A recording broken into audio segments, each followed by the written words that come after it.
Hey, it's Whitey here. I'm doing a quick review of a new watch I just picked up, which is the Timex Q Reissue. I'm a little late to the party on this. I actually saw it on Instagram a couple months ago. I guess the watch has been out since earlier this spring and has sold out several times. I was able to go right on the Timex website and order it, which was pretty cool. It's a flat price of $179 wherever you get it. And unfortunately, they have a thing right on their website where you can sign up to get 15% off your first order. And I did that and got the code, and it will not work on certain watches, including the Q Reissue. So shame on you, Timex, little bait and switch there, but whatever, I get it. It's your hot thing right now. So anyway, it was kind of a goofy process getting the watch in. I placed the order probably the day after Christmas because I actually had time to look at social media, and then of course what do you do but go buy yourself things. And it took it about 2 weeks for the watch to show up. It bounced all over the country and went to weird places. They did the UPS to USPS thing, which is always interesting to say the least. But anyway, the watch showed up. It's here, and I'm excited to take a look at it. If you're not familiar with this watch, it's an original 70s issue. One of the first quartz watches, when being a quartz watch was a big deal, and they were expensive during the mechanical crisis, if you will, in watches when quartz was really dominating the market. So without further ado, let's open up the package here and take a look at the watch. Wow, we've got another box. We went all out on packaging, I guess. Let's see here. Nice hinged box. And there you see it.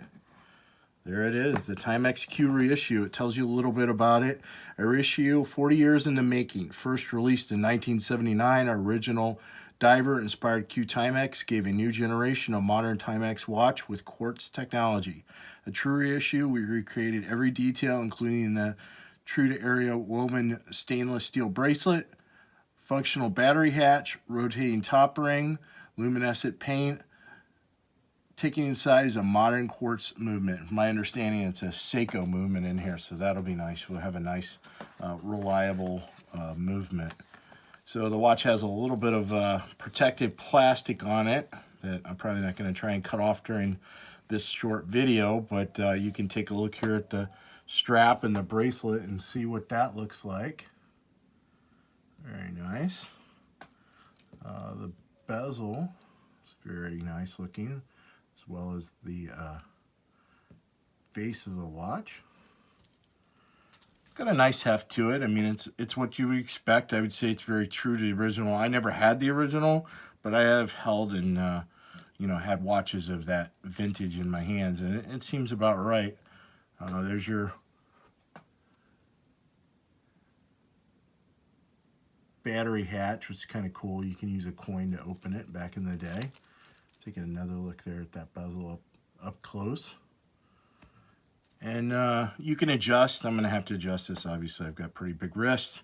But you can adjust this out and get it on your wrist. So, pretty cool watch, I have to say. I'm pretty impressed with it. This is neat. I don't know if it's worth $179, but what price tag do you put on nostalgia? So, it's pretty cool, and I like it. I think I will definitely be using it. I'm going to open up the trap door here and see what's underneath. A little owner's manual. They did a good job with the packaging on this. It goes through everything. It's very nice. I would say it's fitting of the price point that they priced it at. Those are just cardboard. Very cool. Well, there it is. Now you've seen the watch. I'm a little late to the game, so I'm sure you've seen better reviews that have more detail on it, but it's nice to know they're readily available now if you want one. And maybe I'll post another video after I mess around with it for a while. But it's a cool watch, neat retro feeling to it, and a nice price point that isn't going to break the bank either. So very cool. There you have it.